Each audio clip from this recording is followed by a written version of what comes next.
Released a new video calling for the release of all the files.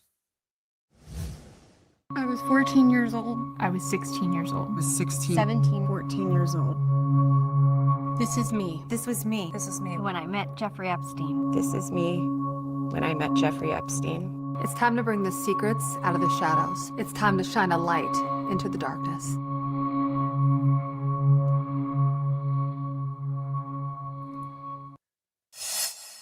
Joining me now live is one of Epstein's accusers, Alicia Arden, and her attorney, Gloria Allred, who represents numerous Epstein survivors. Gloria, Alicia, thanks so much for being here. Alicia, let's start with you.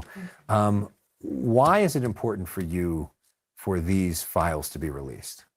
Well, I've always wanted the truth, and I have always said that the time when I did file the police report, if it would have been more investigated, I feel that I could have saved the victims from going through what they went through. So now I want the files to be released because I think we all need saving, and it's the truth that has to come out. It's been going on too long for myself and for the victims. So when you say the police report, so you were the first to file a police report against him. This was back in 1997. Yes. This happened in Santa Monica. You were 25 years old?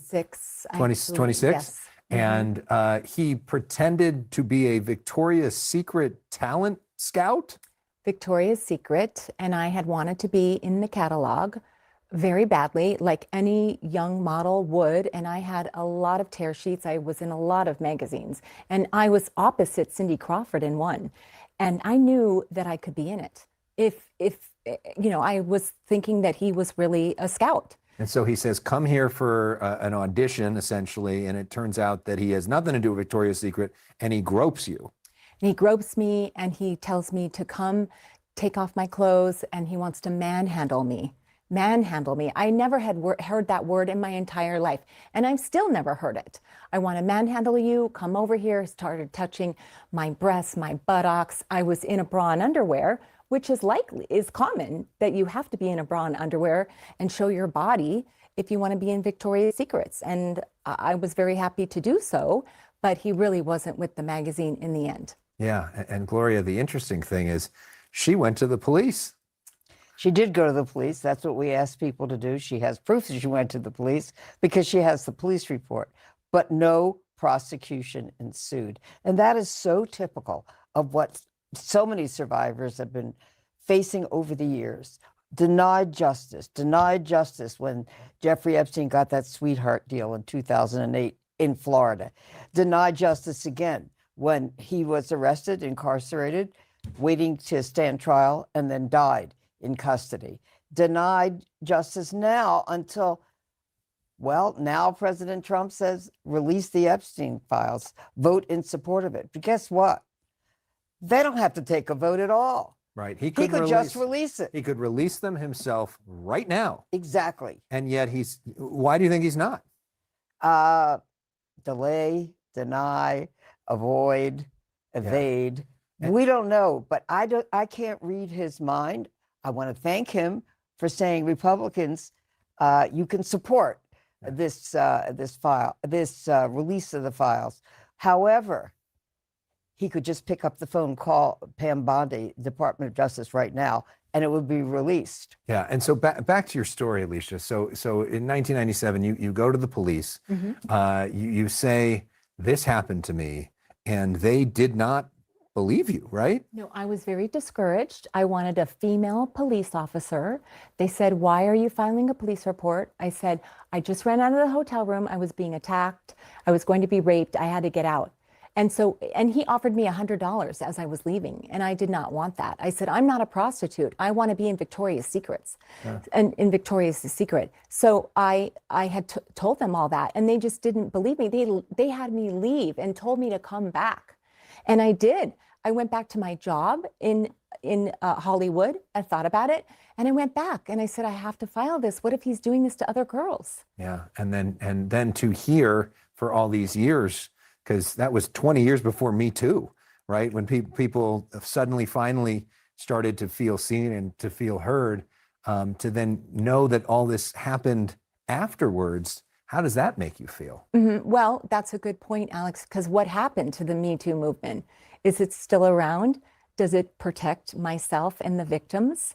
I don't really know much about it anymore. And I don't want them to be afraid if they're in a situation like me or whatever situation they find themselves in to leave and go to the nearest local police department and say, I'm here to file on something that's happening to me in this hotel room or wherever it is. And I want to file. I'm not leaving. I'm doing it. They should be strong. What do you want to see in those files? I'm ready and prepared to see anything that's going to come out of the alleged pedophiles that have assaulted my friends, the victims, and I'm ready to see who the men were and how on earth they got to where they were. They were friends with Epstein. How did this go on for so long? So I'm ready and prepared to see them. I mean, because we're hearing, Gloria, just today about Larry Summers, who was the head of Harvard, who was a top advisor to Barack Obama, to Bill Clinton, and that he was apparently involved with this. He's now saying he's going to step back from his role at Harvard. But I mean, there could very well be some heavyweights on the Democratic side in this too. That's correct. And of course, the time with Jeffrey Epstein a while back, there was another Democrat at the time that was good friends with him, and his name was Donald Trump. Who was a Democratic donor at the time and invited Bill and Hillary Clinton to his wedding. Yeah, and now is asking the Department of Justice to investigate former President Clinton. He doesn't say what evidence he has that President Clinton did anything wrong. And of course, there's no evidence that Donald Trump did anything wrong so far. There's not. Right. Important point. Well, of course, we don't have most of the evidence, and that's another point.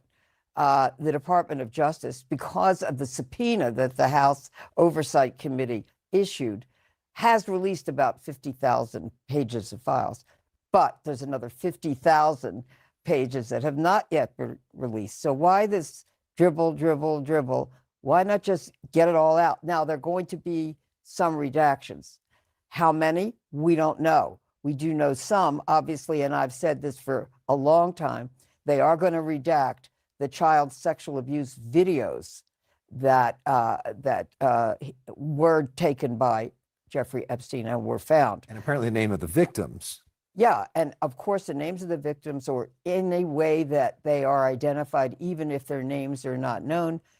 Are they going to redact the names of men who have not been prosecuted, who may or may not ever be prosecuted? That's a question.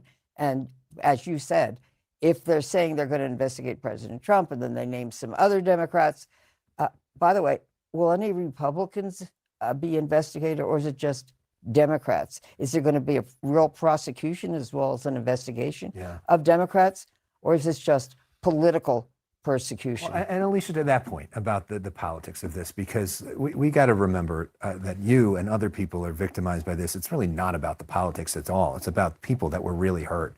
And I know this is really emotional for you. I know it was emotional today at a press conference for you.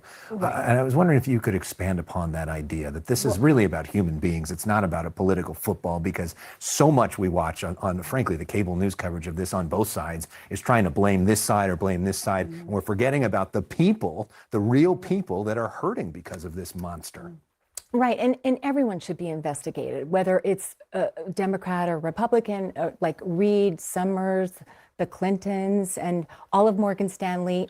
Everyone should be investigated. It doesn't matter what side you're on. Everyone should be investigated how they knew Jeffrey Epstein and why did they go, and if they went to travel with him, and how were they friends with him? And did any of them enable or assist or conspire with Jeffrey Epstein and or Ms. Maxwell to sexually abuse young girls, sex traffic them, and so forth? These are very important questions. And lastly, real concisely, Alicia, if this actually does come out after all this time, and if names are named, and if there is some sense of justice, what will that mean to you? Well, I think in my heart, I will be a little relieved to know who these people are, and quite frankly, justice and the truth for myself and the other victims. and a little bit sad as to why these people really could go down that road and like victimize myself and the other victims, and why would they do that to us, and I think I will be a little afraid. I'm prepared, but a little shocked to see those names. And I just say how proud I am of Alicia and all the other survivors who have continued to persevere and are not giving up, because they know that the truth matters and they're determined to find it out. Yes, it does. Thank you so much. Thank you for sharing your story and being brave to come out here. Thank you so much. And Gloria, always great to see you. Thank you. And of course, this has nothing to do with Democrats, Republicans. This has only to do with the list. Who cares on the, who's on the list? When we're speaking about victims, we're speaking about victims. This is not about Democrats or Republicans. Of course, we have a lot of ignorant people that want to make it about a Democrat or Republican. It's just because they're just ignorant. This is about victims, okay? We don't care what side of the aisle that you are on. They are also having a press conference. Let's get into it. Whatever. Okay. No, you do. You're Okay. the sponsor. She's gotten in enough trouble. Are we ready? Yeah. Great to see you all. Why do I have to follow you? Good morning.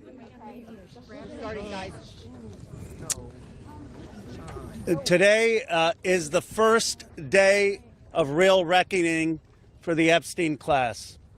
We're here to stand with forgotten and abandoned Americans against an Epstein class that had no regard for the rules or the laws.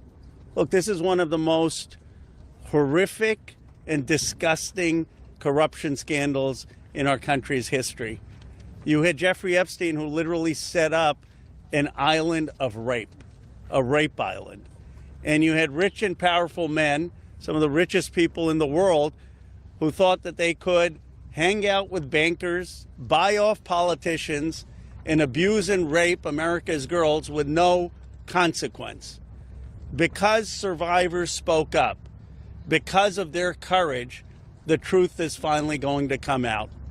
And when it comes out, this country is really going to have a moral reckoning. How did we allow this to happen? There should be no buildings named after people in this Epstein class. There should be no scholarships named after them. They shouldn't be enjoying the perks of being affiliated with corporations or universities or writing op-eds or being lionized. And many of the survivors will tell you some of these people still are celebrated in our society. That's disgusting. There needs to be accountability. I want to recognize first and foremost the survivors. They are the ones who made today possible. Many of you had forgotten about this issue, and frankly, for decades, we have not done enough about this issue. And it's only because of their advocacy, them coming here to the Capitol. They showed up here time and again, and on September 3rd, that the country started to pay attention. And I also want to thank the courage of two of my colleagues in particular. Both of them have suffered, as you know, extraordinary political consequences for what they did. One, my colleague, Congressman Thomas Massie. This would not have been possible if he hadn't led the discharge petition that got 218 signatures and is going to force a vote in the House of Representatives. And this would not have certainly been possible if it were not for the courage of Marjorie Taylor Greene. She signed the petition. And I would keep texting Thomas, is she going to drop off? Is she going to drop off? Because there was so much pressure against her, so much attacks against her. But she stood with the survivors. For Thomas or me, this has never been political. This is not about questions of Trump or Biden. This is a question of doing the right thing for survivors. We're going to get a vote today. I expect an overwhelming vote in the House of Representatives. And I don't want the D.C. swamp playing any games. They need to pass this in the Senate, and they should not amend it. President Trump has said he would sign the Epstein Transparency Act. It's going to get overwhelming support in the House. It should go straight to the Senate, and it should be signed. No amendments, no adding loopholes. Justice is long overdue.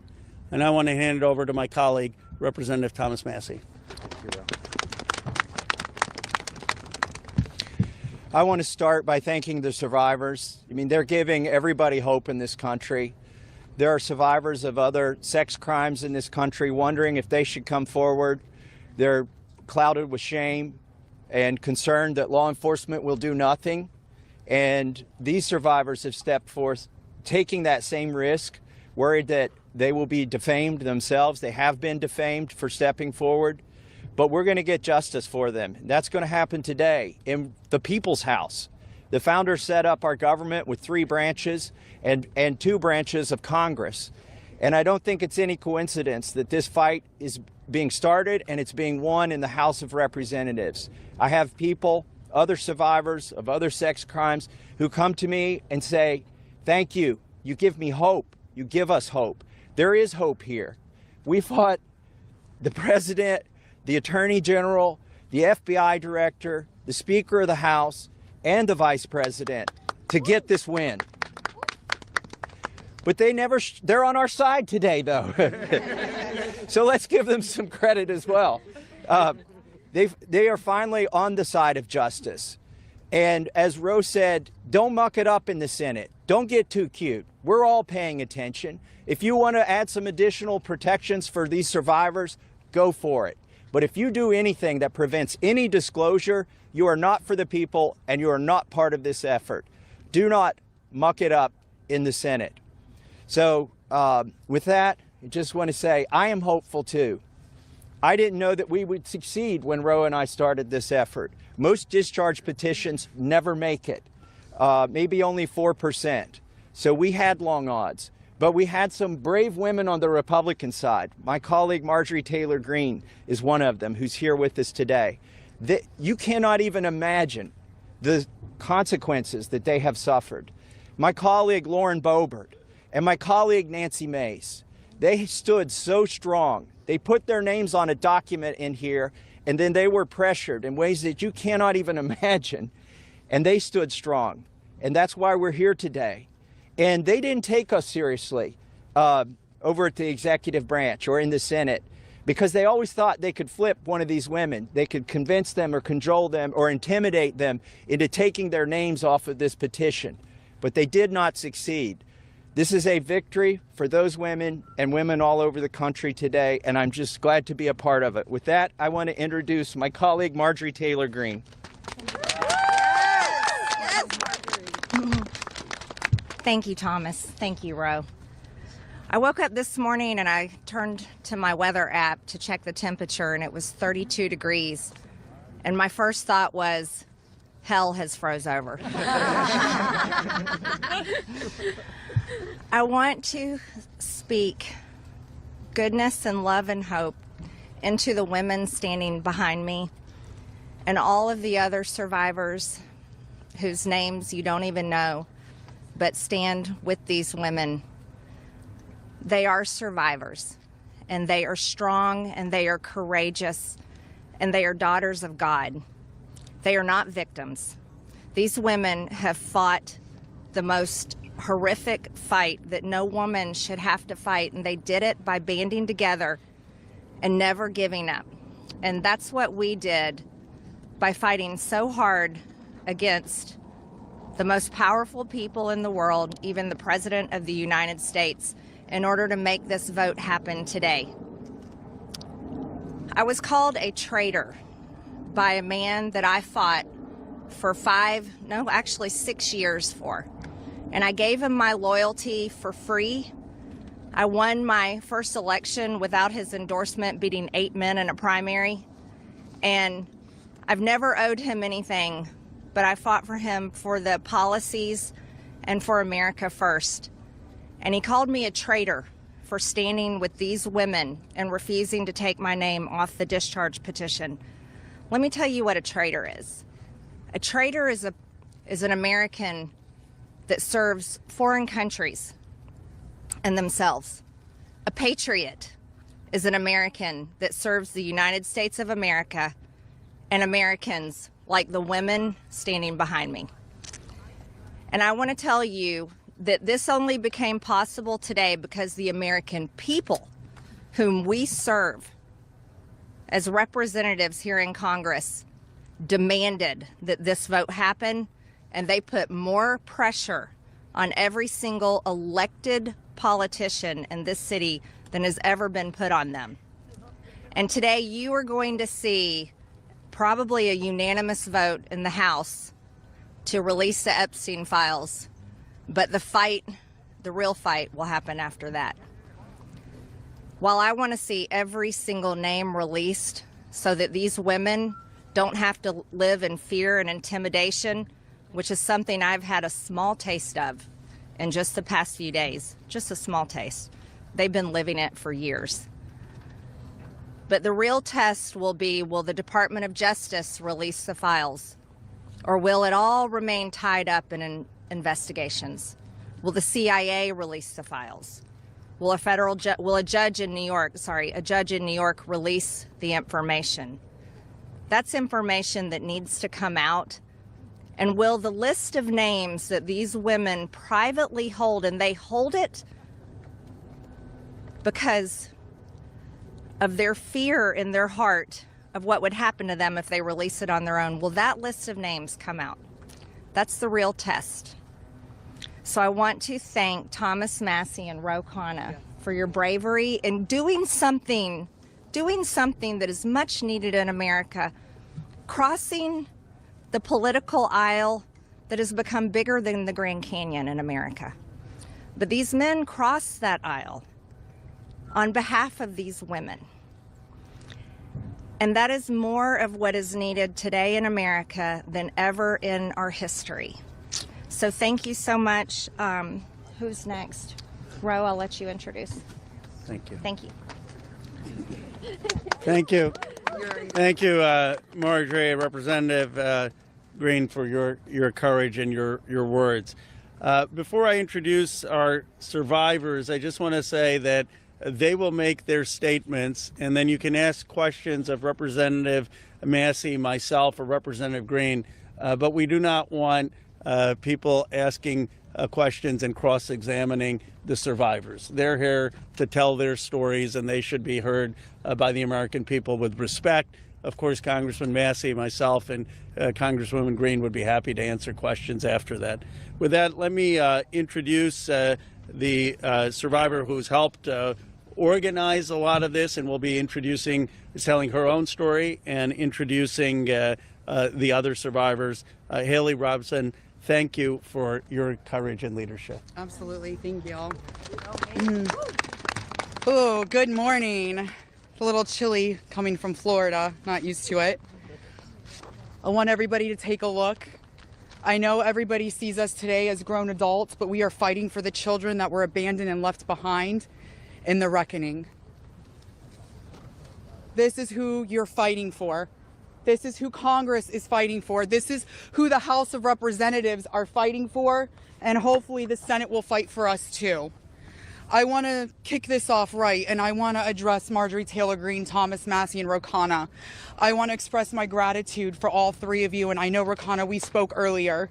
This is an incredible thing that I'm watching as a Republican, and this is non-political, but for you to go against your own party and to be ostracized, there's no place for political violence, there's no place for intimidation, and I can say firsthand, stepping out against Epstein and his crimes against children, we have all experienced that ourselves. So for you to knowingly put yourselves at risk and put your career at risk is unbelievable to watch, and we are so grateful. I also want to make a proposition for Marjorie Taylor Greene, because you've been an advocate for this. If you decide to read those names on the House floor for immunity, I will be more than happy, no security needed. I will stand beside you. I will hold your hand. I will hold your coat in solidarity with you. And on top of that, I did talk to 𝐸𝐿, who said she would be more than happy to read those names too on the floor with all of us. It's time that we put the political agendas and party affiliations to the side. This is a human issue. This is about children. There is no place in society for exploitation, sexual crimes, or exploitation of women in society. There's no room for it, guys. We're not having it. And to the President of the United States of America, who is not here today, I want to send a clear message to you.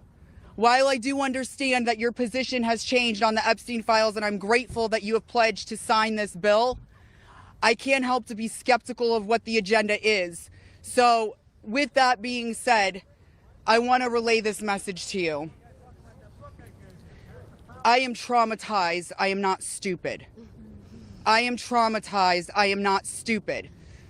You have put us through so much stress, the lockdowns, the halt of these procedures that were supposed to have happened 50 days ago. The 𝐦𝐨𝐫𝐿 who waited to get sworn in and then get upset when your own party goes against you because what is being done is wrong. It's not right. For your own self-serving purposes, this is America. This is land of the free. Land of the free. In 1863, we have a woman on top of the Capitol building represent freedom. I do not feel free today. I don't know if the women behind me feel free today. So I am begging every member of Congress, every representative to step up and choose the chaos. Choose the survivors. Choose the children. Protect the children. All children. You protect all of us equally. Thank you very much for your time. Following that, Lisa Phillips will be the next survivor.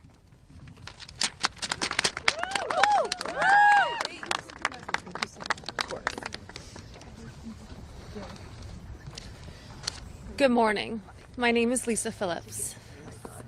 It's an honor to stand here again for something America is finally united on: the immediate release of the entire Epstein files. In a divided nation, this is one demand we all share. Last time I stood here, I made a promise to all survivors watching. If those in power refused to release the truth, we would start uncovering it ourselves.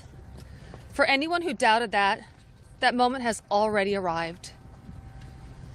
Since that day, more survivors across the country and around the world have reached out. Text, emails, DMs, firsthand accounts, and evidence.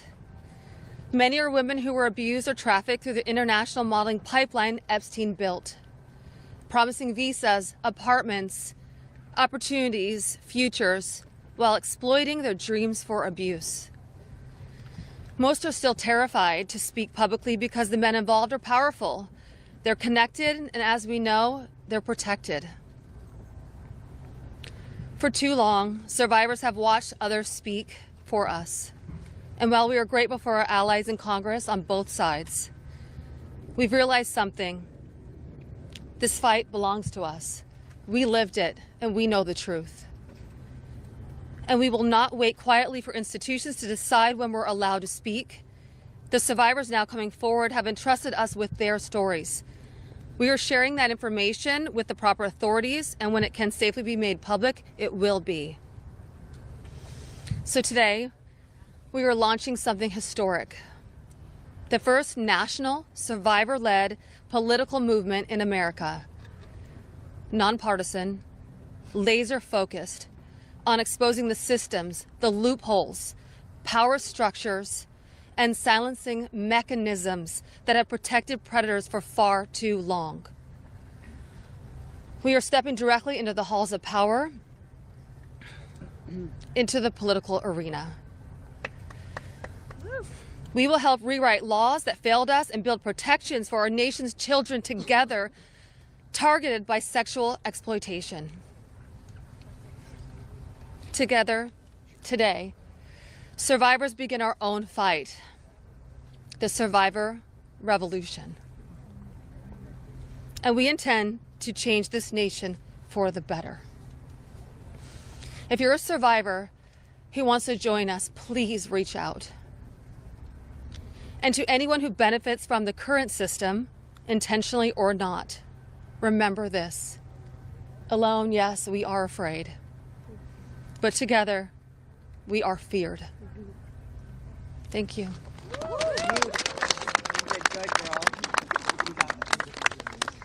Hello, everybody. I am Jenna Lisa Jones, and just as Haley, I would just like to give a little reminder that this was me at 14 years old. I was a child. I was in 9th grade. I was hopeful for life and what the future had held for me. He stole a lot from me at 14. So just a little reminder there for everybody. Sorry. So, I just want to start out by saying thank you for all of you for being here today. I want to start by expressing my deepest gratitude to the members of Congress who have stood with us, the survivors, in demanding the transparency and justice. Your support is a signal that this institution can still serve the American people. This issue was never one that should have divided us the way it has. In fact, it should have united us. Sexual abuse is not a Republican issue. It is not a Democratic issue. It is also not a hoax. We are here as American survivors of a man who used his wealth and power to hurt young girls and women. The world should see the files to know who Jeffrey Epstein was and how the system catered to him and failed us. Emotionally, this process has been distressing. First, the administration said it would release everything and applauded President Trump for that. Then it fought to release nothing. Now that checks and balances of our democracy have worked and the bill is getting passed to release the files, we are hearing the administration say they intend to investigate various Democrats who were friends with Epstein. I beg you, President Trump, please stop making this political. It is not about you, President Trump. You are our president. Please start acting like it. Show some class. Show some real leadership. Show that you actually care about the people other than yourself. I voted for you, but your behavior on this issue has been a national embarrassment. It is time to take the honest, moral ground and support the release of these files, not to weaponize pieces of the files against random political enemies that did nothing wrong, but to understand who Epstein's friends were, who covered for him, what financial institutions allowed his trafficking to continue, who knew what he was doing but was too much of a coward to do anything about it. Jeffrey Epstein and Ghislaine Maxwell were able to recruit and abuse young girls and women. Then the country will learn nothing, and has horrible history will repeat itself if we do not do something about this. Thank you to the brave congressmen and women who have stood by us and recognized our side is the American side, and we should all be proud once again to be Americans. I want to just extend my thank you so much to all three of you very, very much. The first time we were here, listening to the people yell shame at you, and when she was here in support of us, really hit home and spoke some volumes, and I just very much appreciative of your support, and we stand by you. Don't let any of them bully you. We're here for you. Thank you, guys.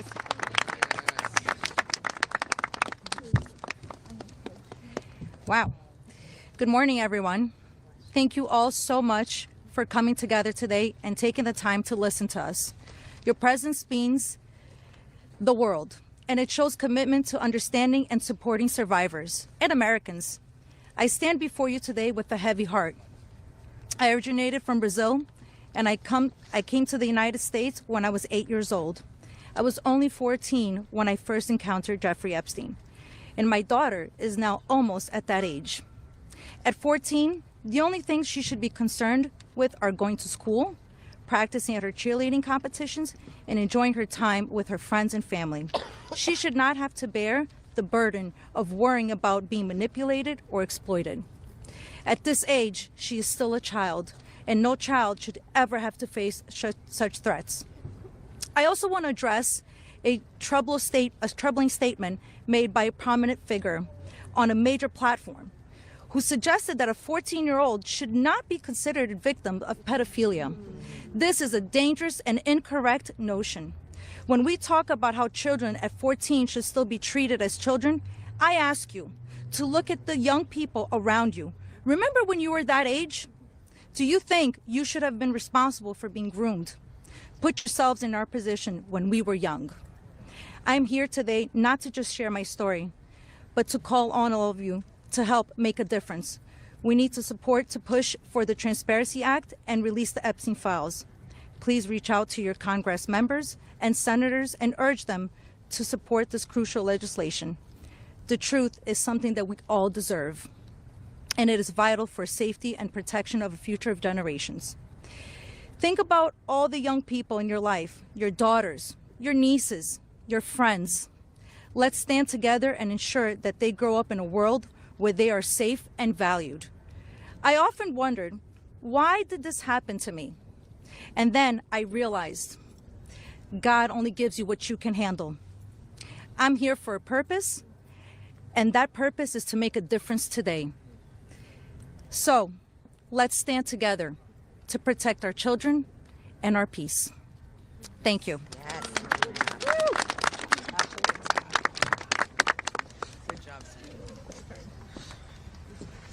Good morning. I want to say a few things before I begin. My speech may not be great. It was thrown together last minute as I only came here, decided Friday, when one of us, who has spoken several times, decided she couldn't come because of the threats. She was too scared. So I want to say, when you threaten one of us, you're threatening all of us. Yep.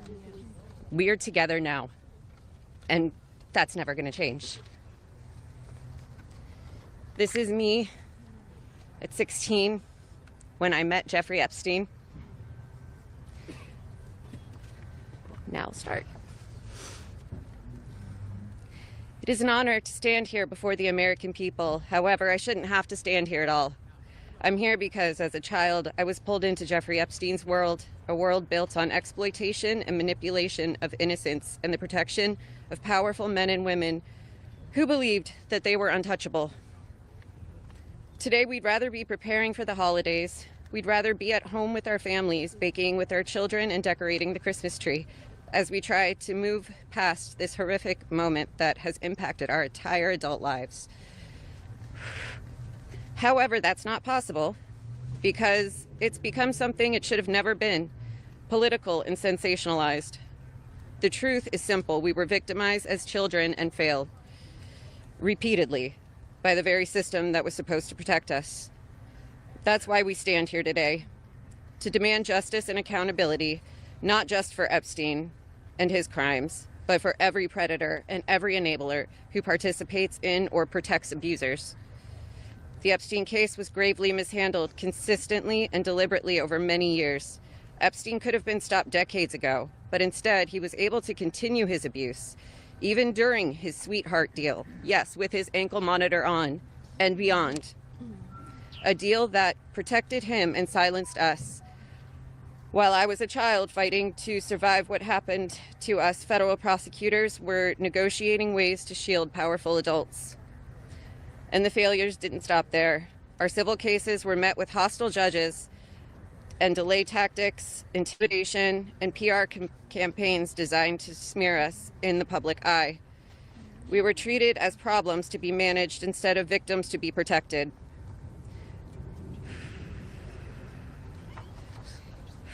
Today, something has changed. Individually, our voices were whispers.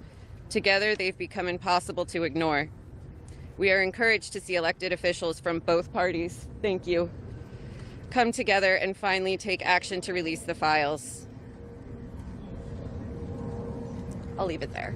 Thank you. Good job. Yes. Good morning.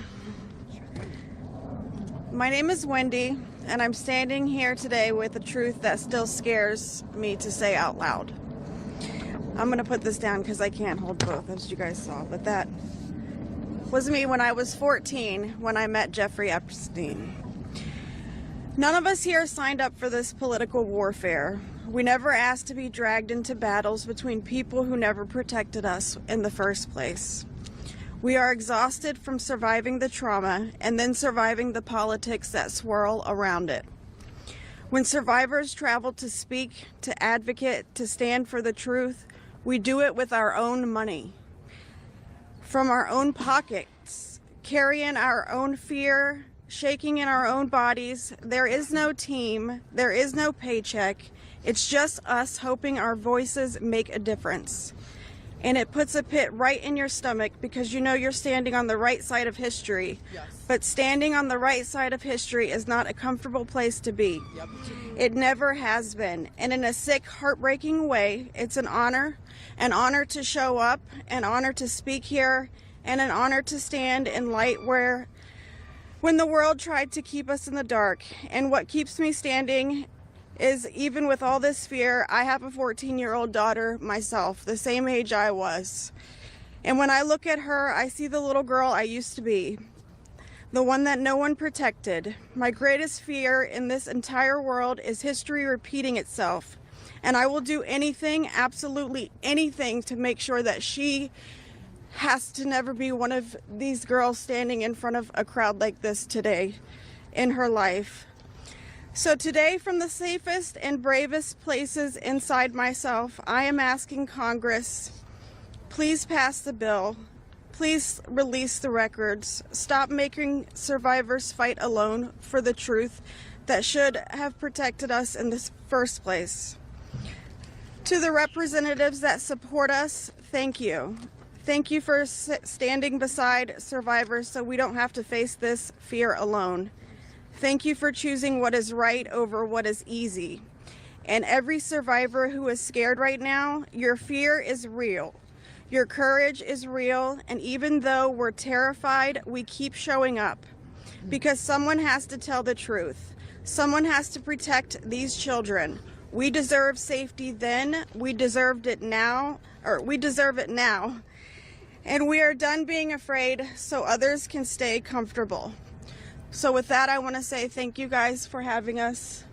And I just hope that people can remember that as survivors, our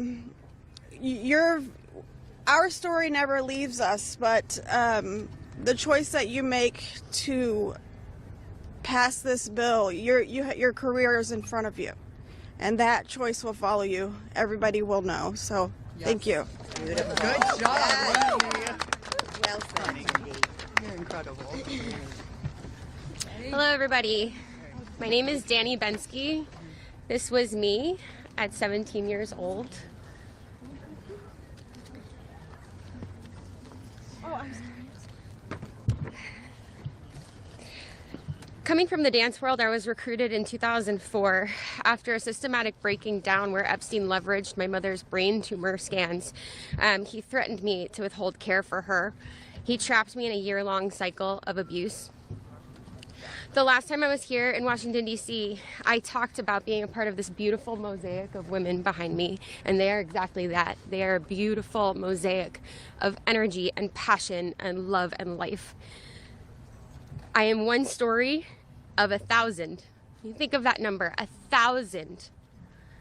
I spoke of how big our hopes and dreams once were, and I talked about how they were completely shattered at the hands of Ghislaine Maxwell and Jeffrey Epstein. Now, I look at this amazing community behind me. They are survivor sisters. We are together. We stand together in this. And I realize that we are a representation of women across America. We come from different backgrounds. We have different religions. We are different races, different creeds, different ethnicities. We have different political affiliations. Some of us don't want to be political at all. And yet we stand here together for this cause. We're united in the call for transparency, complete transparency, to find justice. Justice for our younger selves. These pictures that you see, they're real people. I wish I could go back and give my former self a hug and say, this matters and it's going to change, and mean it. We are standing here for justice for the youth of tomorrow. And justice for those who are no longer with us, like the beautiful, brave Virginia Giuffre. We understand that the road is long, but I implore you to stay the course, please. Living in an age where you can get news in 10-second clips on your phone, I know that this is a big task for us, but it's a very personal one for survivors. It's a very personal one for us as a country. So I'd like to ask you to try something right now. I'd like everybody to close their eyes or soften their gaze just for a moment. And I want everybody to think of a child that is close to them between the ages of 14 and 18 years old. It could be your daughter, it could be your niece, it could be a friend's kids, it could be you at a former age, it could be your mother at that age. But really envision that for a second, 14 to 18 years old. Once you think of that person, I want you to think about what they feel like. What is their energy? What do they smell like? What sound do they make when they laugh? Really think about that child just for a moment. Now I want you to picture a pair of giant looming wooden doors and an overbearing marble landing. Those are the doors to Jeffrey Epstein's house. Do you allow that child to enter or not? If the answer is yes, you would allow entrance. You stand with predators. If the answer is no, then congratulations, you're on the right side of justice. Now you have homework. I am calling for the American people. You have homework. Call your congressional leaders. Call your senators. Please support this bill. Let's get it all released. Thank you very much.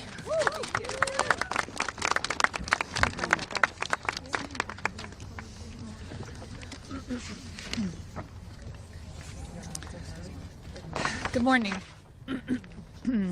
My name is Annie Farmer, and this is a photo of me and my sister Maria Farmer.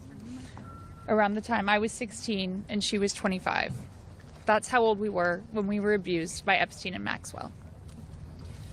Survivors have repeatedly stated that our pursuit of transparency and justice is a nonpartisan issue.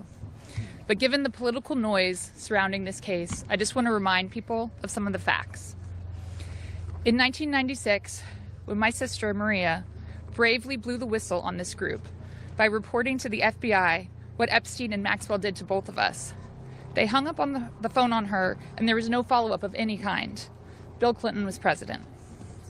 In 2006, the FBI came to us, finally interviewed us, and asked us both to be witnesses against Epstein.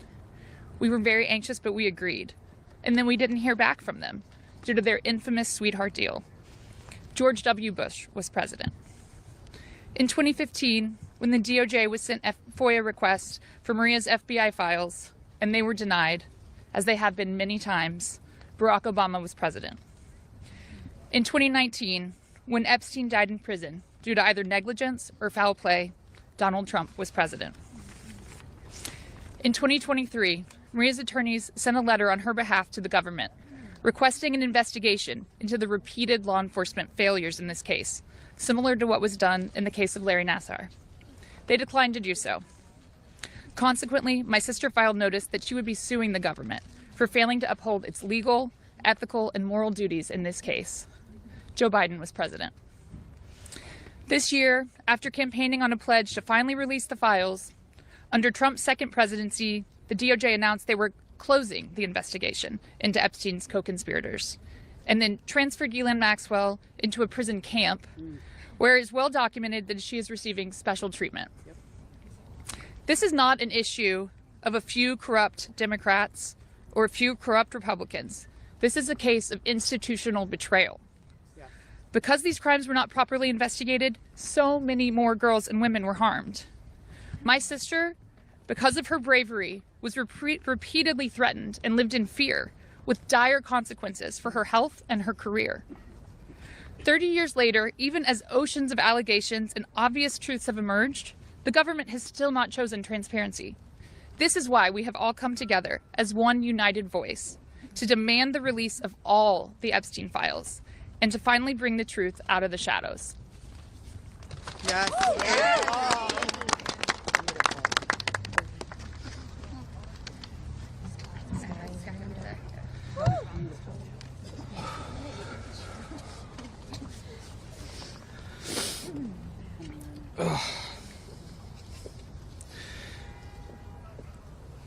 Ladies and gentlemen, esteemed members of Congress, and everyone gathered here today, I want to start by thanking the three of you.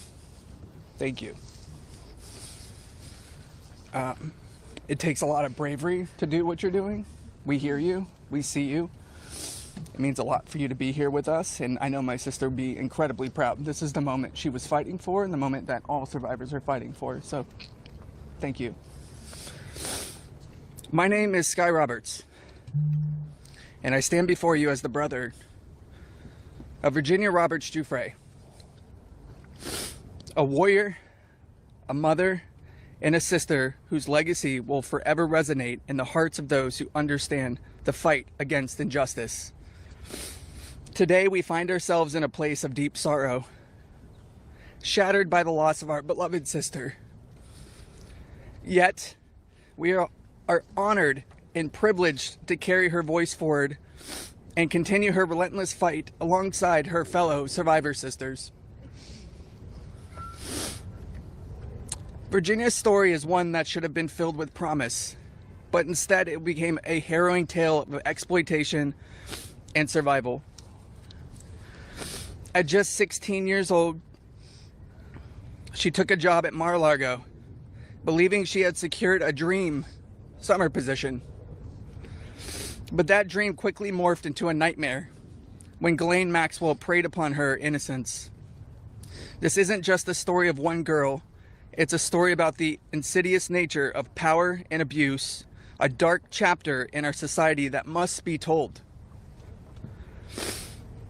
Virginia was no stranger to trauma. In her memoir, Nobody's Girl, she shares the painful truth that she had already suffered abuse at the hands of our father and a family friend. But what happened next was unfathomable. Epstein and Maxwell didn't just abuse her, they trafficked her to a network of the rich and powerful. Princes, prime ministers, politicians, financiers, and lawyers. These men committed unspeakable acts against her will, and against the will of countless survivors who stand united with us today. Virginia's strength was tested in many ways that most of us can hardly imagine. She was manipulated, coerced, and threatened, forced into complicity in her own devastation. She often spoke of psychological scars that ran deeper than the physical ones. From the start, she wrote, "They manipulated me into participating in behaviors that ate away at me, eroding my ability to comprehend reality and preventing me from defending myself. The most destructive wound they inflicted was that of forced complicity, a betrayal of self that was crafted by her abusers. But I stand here today to declare that their tactics of fear and intimidation did not work. Virginia's spirit could not be broken. She became a beacon of hope, a warrior, fighting not just for herself, but for every survivor who suffered in silence. She said, "I felt it was my duty to stand up to predators like Epstein and Maxwell. I would put my neck on the line to make sure my daughter never has to go through what I had to endure." These survivors, like Virginia, have transformed into mothers and strong women, fierce in the face of adversity. Many of them have daughters the same age they were when they faced their own abuse. They are determined to break the cycle, to shatter the silence that has kept so many in the shadows. Virginia quoted in her memoir, "There I was, as the mother of 3 children. I felt it was my duty to stand up to predators like Epstein and Maxwell. I mentioned to Ellie in particular, her daughter, I would put my neck on the line to make sure she never has to go through what I had to go through. I said joining Edward's CVRA case, said what I would want somebody to do for my daughter or sister and friend. In the end, I said I was just trying to do the right thing. That's what I felt like I'm doing," I said. "I'm making a small dent in this big world we live in."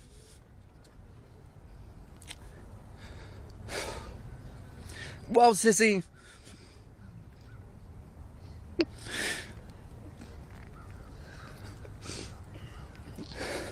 You didn't just make a small dent.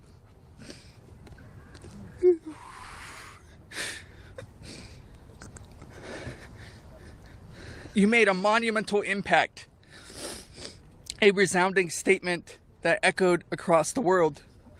You built an unbreakable wall, a barrier that will protect future generations from the horrors of abuse.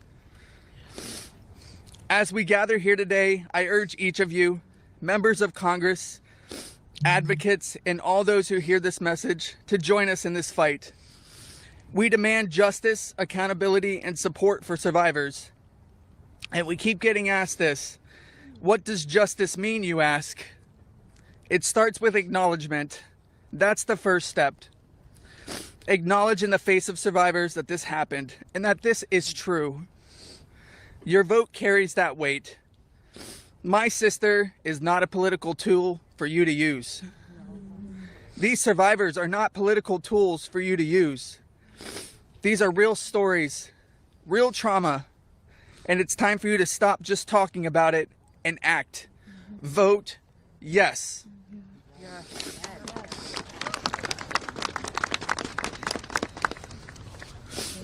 Virginia's legacy is not just hers. It belongs to all of us who stand against injustice. Together, we will ensure that the voices of survivors are heard, that the truth prevails, and that the horrors of the past are never repeated. Thank you. Thank you for listening, and thank you for standing with us. Together, we will not let Virginia's fight be in vain. Together, we will not let the predators win. Together, we will be the change this world desperately needs. Thank you.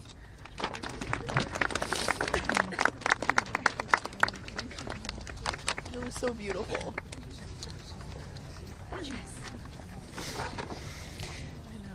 This is me when I met Jeffrey Epstein in 1991. I always share the date when I talk about my story because people rarely acknowledge how long this has actually been going on. And for too long, truth has been buried, survivors have been silenced, and powerful people have been protected. And today we stand in a moment that will decide whether our government still belongs to the American people or to those who prey on them. Because when mountains of evidence and decades of victim reports across 5 administrations still lead to sweetheart deals or no prosecution at all, this isn't just one case gone wrong. It's an institutional failure on a historic scale, and every member of Congress in this administration must answer for that failure. Millions of sexual abuse survivors know the pain of speaking up and watching the institutions that are meant to protect them look away. We're not alone in this.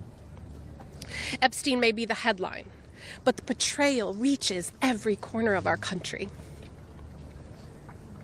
And if our justice system can collapse this completely for so long, then Congress cannot pretend that the system is working. Not for us, and not for the generations that will live with the consequences of what they choose now. One long overdue step towards repairing this damage is the Epstein Files Transparency Act. Because without transparency, there's no accountability.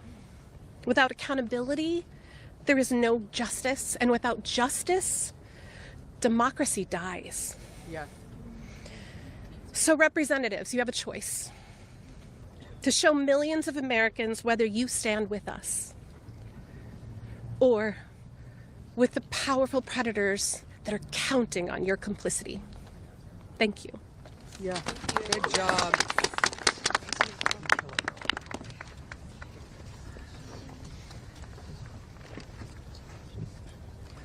Good morning. This is me. This was me.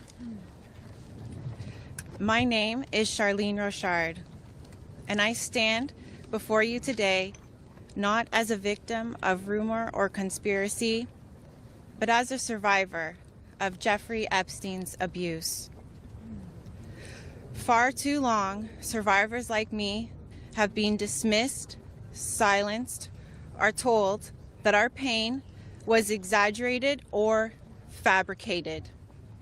Let me be clear. This is not a hoax. Yes, it's not. What we endured was real, and it has scarred lives across 5 presidential administrations. The truth has been buried in sealed files and hidden records for far too long. The Epstein Files Transparency Act is not just about survivors. It's about America itself. How can we keep America great if the principles the nation was founded on, that power belongs to the people, is not protected? No one, no matter how wealthy and well-connected, stands above the law. If we cannot face the truth, then we betray the very ideals that defines us as a country. By passing this act, Congress has the chance to prove that truth matters more than privilege. Yes. That justice matters more than influence. And that America has the courage to confront even the most uncomfortable realities. This is not just about survivors. It's about every American who believes in accountability, fairness, and the promise of justice.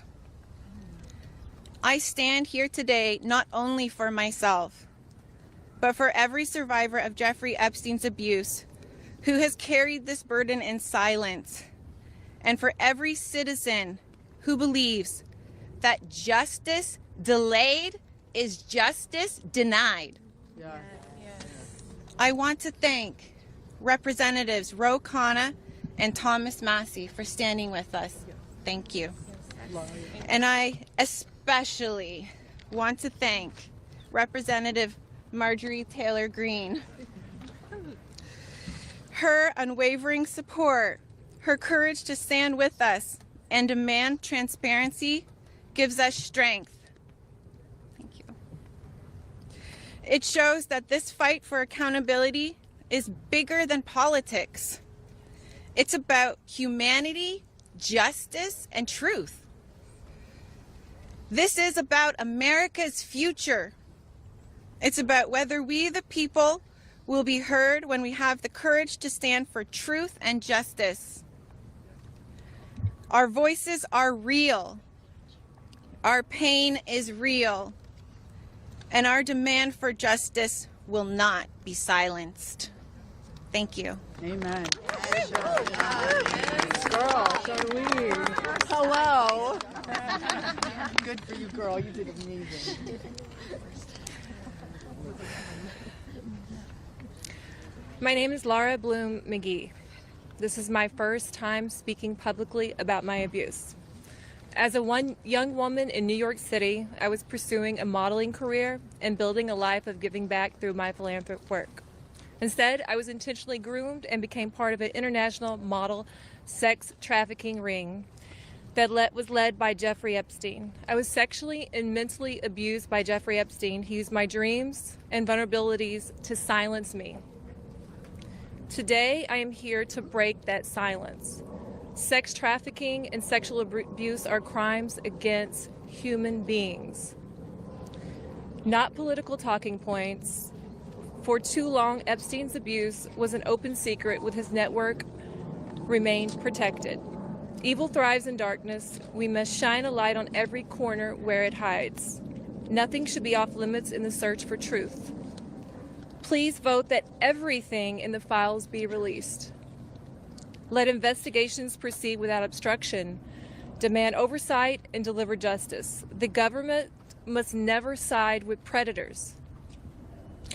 I come as one survivor, but I stand here for everyone who prayed for me, who believed in me, and who hoped for me. To my fellow survivors, your courage brought me here. We are more than victims. We are mothers, daughters, sisters, friends. This is not a hoax, and we will not be erased. Shame on any elected official who obstructs truth and justice for the American people. Thank you. Amen. Yeah, girl. My name is Liz Stein. In 1994, I was a senior in college, just 21 years old. I had aspirations of attending law school after graduation, and it looked like I had a bright future ahead of me. 1994 was also the year I met Ghislaine Maxwell and Jeffrey Epstein. My involvement with them changed the trajectory of my entire life. The Epstein Files are not about loyalty to any one political party. They're evidence of a crime. We stand here today, victims of the crime of sex trafficking. I'm here today speaking both for my 21-year-old self and for the countless number of people who have experienced sexual violence. When I am asked what I would tell my younger self if I could say something, I say that I would tell myself to tell someone. And if they don't listen, to tell someone else. And to just keep telling until someone listens. And even if nobody listens to you, you should be proud of yourself because you stood in your uncomfortable truth when others could not. And that is true bravery. We stand here today as survivors, part of a sorority that none of us asked to join. We have told our stories over and over and over. Now it's time to see who was listening. We ask that you vote to release the files, all of them, so the victims of this crime can finally see justice. Thank you. Amen. Yes! Go, girl.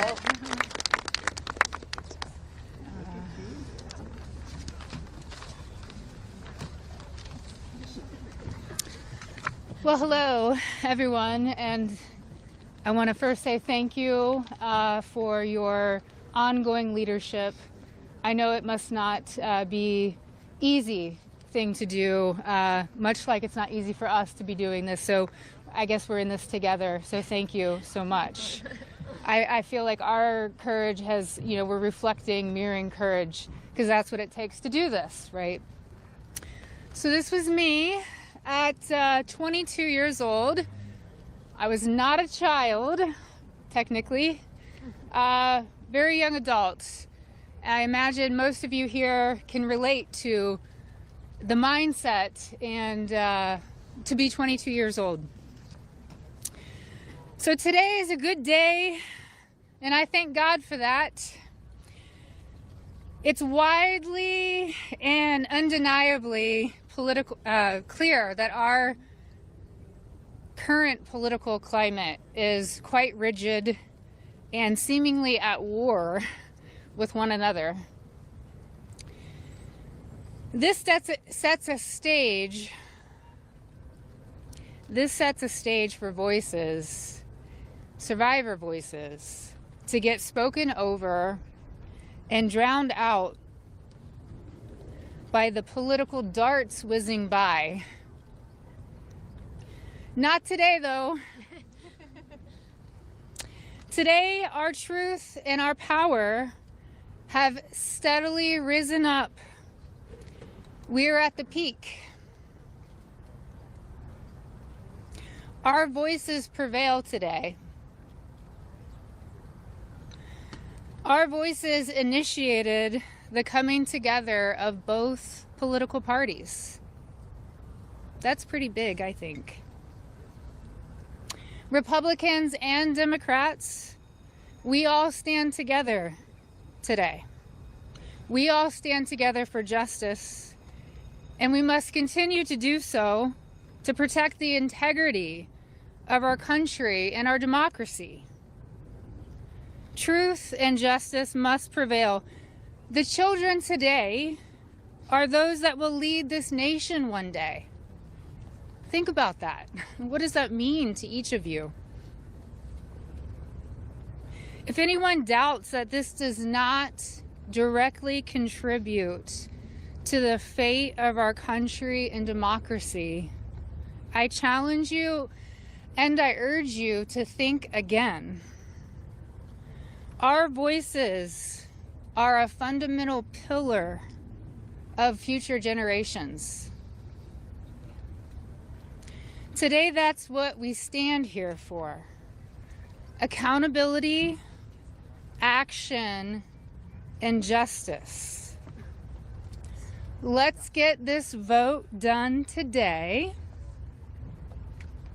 Let's send it through the Senate and straight to President Trump's desk for signing. I'd like to be there that day that he signs. I'm sure all of us would like to be there.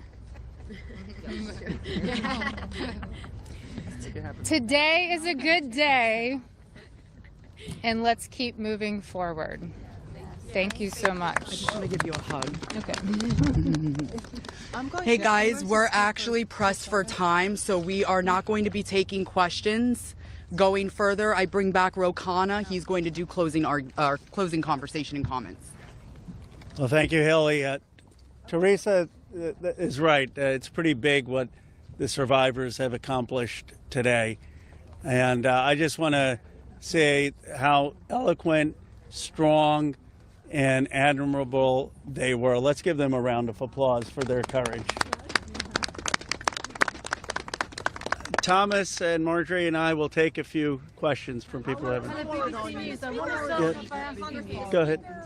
Is basically right now calling on the Senate to make revisions to this bill because he says it doesn't adequately protect the survivors and the victims that are standing behind you. Your response to that? That's been a red herring all along. The survivors have always been in favor of this legislation, and there's a provision in there you can read, if he would just read it, that protects them. Now, if he wants to offer more protections in the Senate, that's fine with us, but here's the problem. Now we have to vote on it again in the House. And so, as you heard, justice delayed is justice denied. It could be just another delay tactic. But we want to... Is that what you think? That's the motivation? I think the Speaker wants to save face. He's going to vote for a piece of legislation today that he's disparaged for 4 months. And however he needs to come on board, we want him on board. So we appreciate that. Did you want to? Go ahead. Go ahead. What do you say today to Andrew Windsor, the man formerly known as Prince Andrew? Well, you know, there's becoming a reckoning in Britain that needs to happen in the United States. A prince lost his title. The ambassador to the United States lost his job. We need to see those same kind of consequences here. As my colleague Rose said, there shouldn't be buildings named after these perpetrators of these heinous crimes. There shouldn't be scholarships named after them. And there needs to be accounting. We've seen tens of thousands of pages released by the Oversight Committee. What we've not seen is a single name. So I implore you to look and see if we have true justice and transparency in here. And the survivors will know when that has happened. And I do think that Prince Andrew does need to come and testify at our Oversight Committee, and that can be bipartisan. But I share Thomas's view that the urgency that the British people have shown in getting justice needs to inspire an urgency here in America. Go ahead. Go ahead.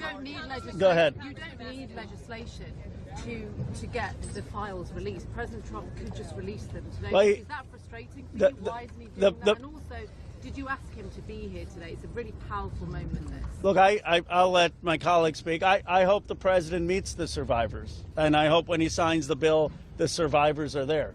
I don't care if I'm there, Thomas Massey is there, Representative Green's there, but the survivors should be there.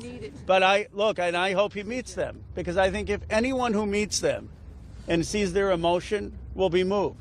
And my goal is to get justice here. So I hope he will meet them and really hear what's happened and actually take action. But the broader point is, yes, the president could order the Justice Department to release the files, but in a constitutional democracy, what we're supposed to have is Congress says that the files should be released, and then it's not on the whim of any president. Then the Justice Department is compelled to release those files because that's the law of the land.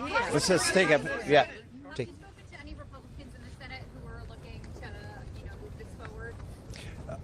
So Senator Merkley is a Democrat. He's led the exact same legislation that Roe and I introduced in the House.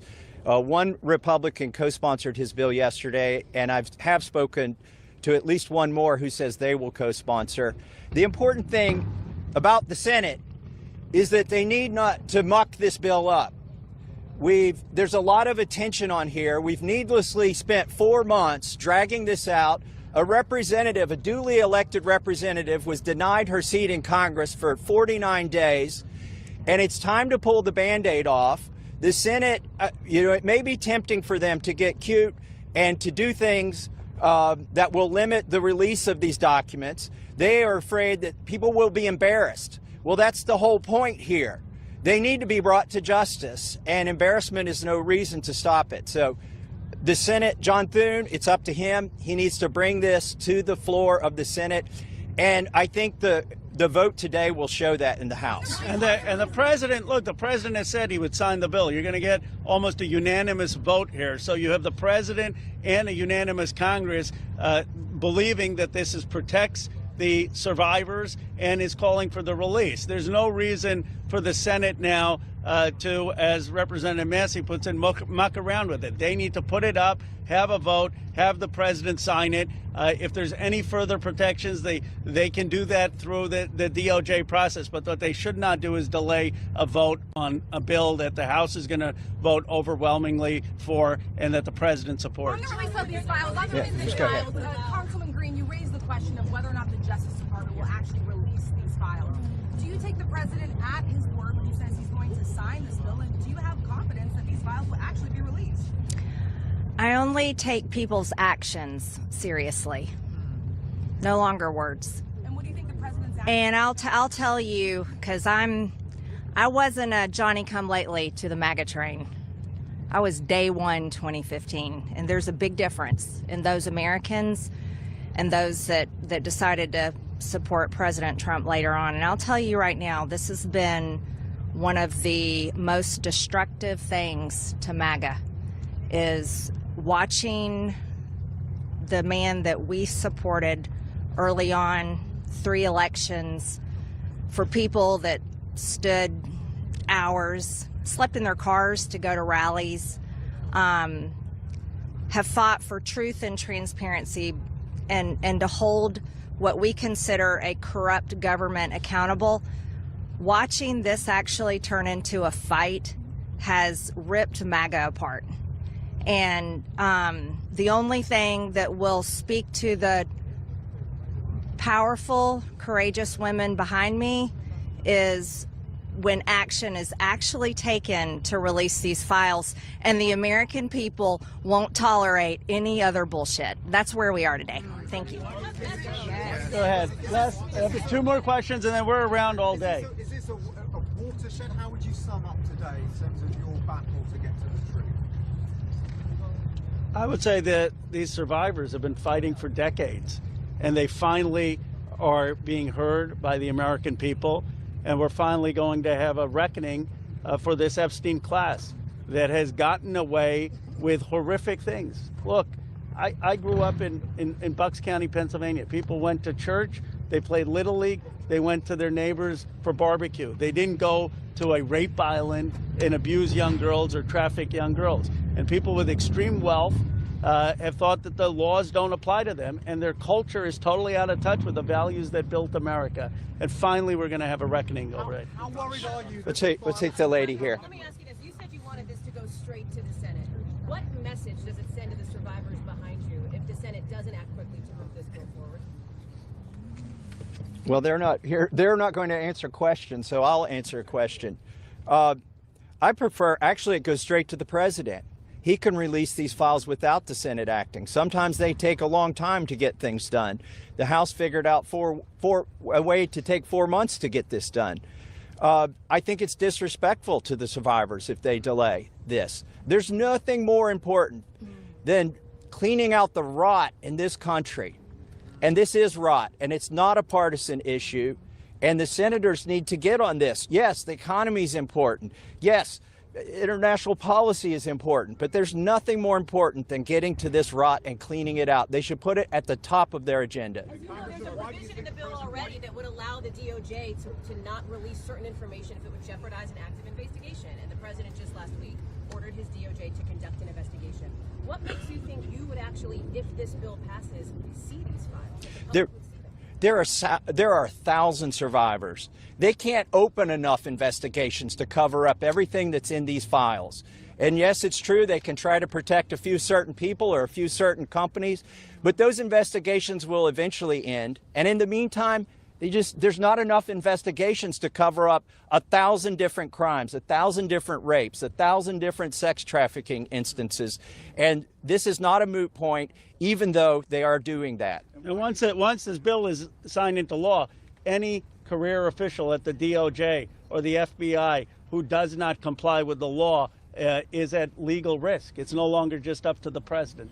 Look, we could have passed a simple resolution here in the House, and that would have been the end of it. Instead, we chose a very hard path, which is to get legislation, a law passed, which means it has to go to the House, the Senate, and be presented to the president. And that will have the force of law. They will be breaking the law if they do not release these files. Thank you very much. Last question, and then. Why do you think he has fought so hard? If he could do it now, why hasn't he done it? I believe he's trying to protect friends and donors. And by the way, these aren't necessarily Republicans. Once you get to $1 billion, you transcend parties. You just assume you can pay off whatever party is in charge of the White House, whatever party is in charge of the House of Representatives. And this is about those kinds of people. I think he's been trying to protect them. And I think it also incriminates our own government. This is a complete and total failure of the justice system, as the survivors have witnessed here today to us. It incriminates the FBI. It incriminates our intelligence agencies. It incriminates police departments in West Palm Beach. And that's what has been protected by this, either willfully or unknowingly, and it's time to end it. And I would agree with Representative Marjorie Taylor Greene that what matters now is just the action. I don't speculate on what politicians' motives are or what's in their heart. The point is the American people have spoken, Congress has spoken, release the files. It's time for justice. Thank you very much. Thank you.